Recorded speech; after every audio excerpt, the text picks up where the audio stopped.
Good evening, folks. It's Diamond with the Oppenheimer Ranch Project and Magnetic Reversal News, bringing you a magnetic excursion update Saturday, July 27th, around 7:30 p.m. Mountain Time, 2024. We have two coronal mass ejections now headed towards Earth, impact expected on the 30th. Very significant in the fact that these are both directly coming at Earth and they're cannibalizing each other. Could be set for an amazing auroral display. Keep calm, it's boom time. More news to come. California's raging park fire is consuming 5,000 acres an hour, 0% contained, well, and lit by an arsonist who pushed a burning car into a ravine. I hope he gets life in prison.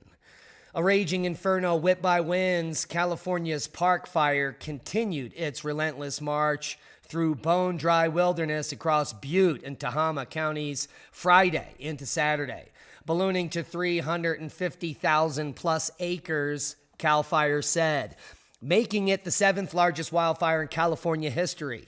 It is estimated if the growth continues at this rate by morning, it will be the third largest wildfire in history. Bad news for thousands of people who are forced to evacuate their homes. And as of tonight, 130 structures destroyed, with this number likely to increase. Severe thunderstorm warning issued in northwest Utah, and afternoon showers and strong storms expected across central Florida through the evening. Here's the full forecast. Scattered severe thunderstorms across the northern plains, fire weather concerns in the western U.S. Scattered severe thunderstorms are forecast across the central and eastern North Dakota, as well as northwest Minnesota Saturday, with a slight risk of 2 to 5. Damaging wind gusts are the primary threat for these storms. Elevated to critical fire weather conditions persist through the weekend across western U.S., with isolated dry thunderstorms that could lead to new fire starts over portions of the northern Rockies. So don't flick your cigarette butts out the window if you're in the Pacific Northwest or even Northwest Wyoming, for that matter. Quick look over at the GFS model, and, well, let's take a look. That severe weather is going to persist three more hours in Florida and maybe blow up in the morning here through central Florida, but then come to an end as we see a severe weather threat through the upper Midwest or the northern plains beginning on Monday and moving through. Look at this explosion right. Where is it? Wait for it. Boom! Thursday, August 1st, could be spicy in Wisconsin, and maybe there, look at that. Wow. Let's see what that happens, what develops there on Thursday. So Monday and Thursday, severe weather threat for the northern plains.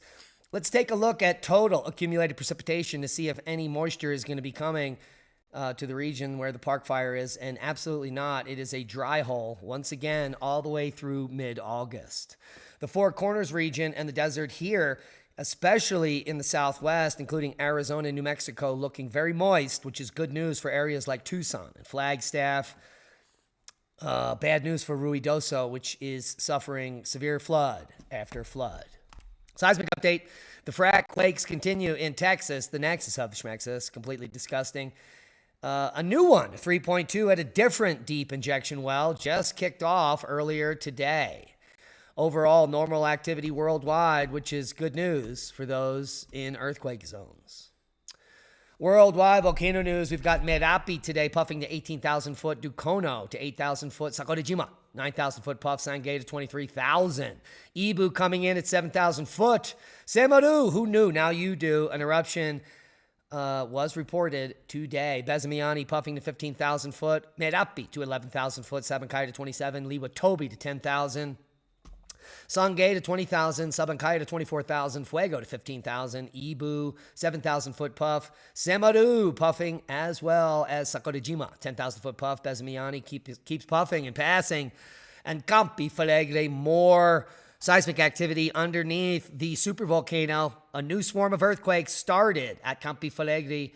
And 6 earthquakes have been detected so far. Cross your fingers on that one. Nevado de Ruiz, 21,000 foot puff. Liwatobi to 10. Reventador, 14,000 foot puff. The list goes on and on today. Ducono to 8, then Semaru to 15. That wraps up worldwide volcano news for the 27th. A quick look at space weather, dissecting coronal mass ejections today. A very busy morning in terms of eruptions on the sun. And when you look closely, there are at least 3 plasma clouds now visible on LASCO C3 and C2. The updated CME model, which we showed you, shows that both of those babies are headed our way. Take a look. So they both emerge and cannibalize each other and then hit Earth on the 30th into the 31st. If it happens on schedule, there would be great aurora the evening of the 30th. So we'll keep a close eye on that as we take a quick look over at the Soho movie theater, and we can move it through for you here. Bear with us. So here we are over at LASCO C3, and what we're going to be showing you is a sequence of 3 CMEs. An X flare off the backside shoots this way. It is an X1.4 perhaps, and then 2 halo CMEs that we will stop and we'll just parse through. The first halo CME is emanating now, followed by a second halo CME. So you can see this one, followed by a second thicker plasma right there. Those 2 CMEs are Earth-facing and headed directly towards us. So we've got 2 Earth-facing coronal mass ejections in the M range headed towards Earth. Could kick us up into G2 geomagnetic storm. And that is exactly the forecast. Look at them apples. Diamond knows how to look at the sun and project what the solar storm will be. They're saying that it could last for up to 12 hours here, beginning on the 29th and into the 30th. That's a little earlier than the other models we saw, but nonetheless, we've got an amazing week lining up of solar activity and potential geomagnetic storms and aurora. No threat to the planet as far as the grid, just fun stuff to look at night that may scare the bejesus off of some. And guys, it is midsummer. This is the time where you plant your final planting for fall, or you put in some secondary crops like flowers. You can put in sunflowers now, any flower, any annual less than 50 days. You can plant a new crop of beans. It's a little early to do peas. It's got to cool off a little, but there are plenty of crops that can be planted right now. And the place you want to be buying them is the Alliance of Native Seed Keepers. This is a Native American-owned company with literally the cheapest open pollinated heirloom seeds in North America, $2 per pack. Everything is sustainable, open pollinated. And, well, the lowest price is just for you. Not only will it support your preparedness and food security, but it also supports our channel. So it's win-win. Maybe get a second basil season. Buy some basil seeds. It just takes 7 weeks to grow basil, basically. You can also do a second corn crop if you're in zone 6 or greater. It goes in the ground right now, and you harvest in the fall. And my most favorite plant to put in the ground right now are sunflowers. By fall, you'll have an amazing crop of chocolate cherry or velvet queen, maybe even Hopi dye. Who knew? Now you do. Get some bee balm as well. All of it at the Alliance of Native Seed Keepers, employee owned. And, well, we are simply blowing up this company. So please help support the mission and get yourself some preparedness seeds. And join us in just a few minutes over at our channel, Magnetic Reversal News on YouTube, where Lee and I will repost with visuals our radio show from Revolution Radio Studio B earlier in the day, noon Mountain Time. We're going to be taking a deep dive on red ochre people, the red paint people, the use of ochre with hominids that goes back 500,000 years or earlier.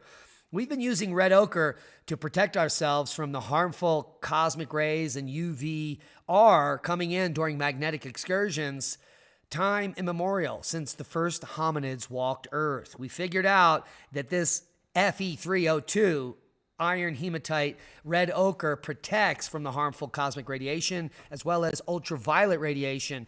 One of the best natural sunscreens on Earth. And most people are rubbing like toxic, cancerous benzene products on their skin because they don't want it to turn red. Absolutely stupid.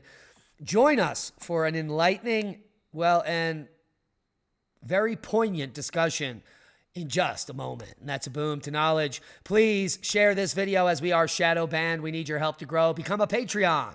Support the work we do and watch all of our podcasts in one place, commercial free. And get the seeds from the Alliance of Native Seed Keepers.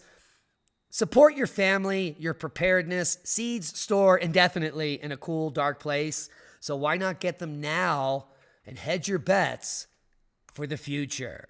And that's a boom to knowledge. We love each and every one of you. Be safe. And we'll see you over at Magnetic Reversal News in just a moment.